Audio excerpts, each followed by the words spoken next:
Ini dia 3 obat overthinking di dalam Al-Quran. Kadang kita overthinking, takut akan masa depan, cemas dengan hal yang belum terjadi.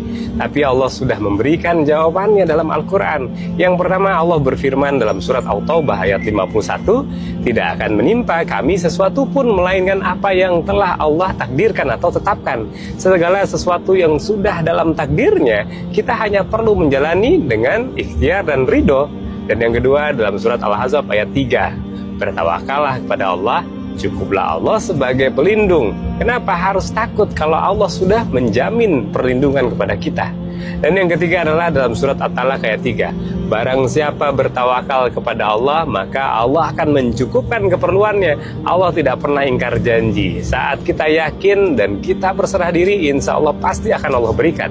Jadi jika pikiran mulai kacau, ingatlah 3 ayat ini. Percayakan segalanya kepada Allah, karena Dia tidak akan pernah meninggalkan kita. Ini dia 3 obat overthinking di dalam Al-Quran. Kadang kita overthinking, takut akan masa depan, cemas dengan hal yang belum terjadi. Tapi Allah sudah memberikan jawabannya dalam Al-Quran.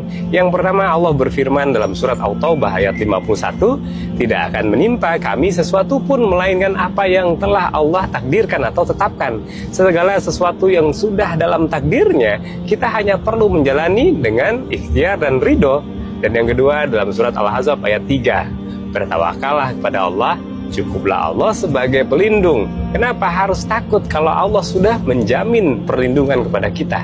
Dan yang ketiga adalah dalam surat At-Talaq ayat 3, "Barang siapa bertawakal kepada Allah, maka Allah akan mencukupkan keperluannya." Allah tidak pernah ingkar janji. Saat kita yakin dan kita berserah diri, insya Allah pasti akan Allah berikan.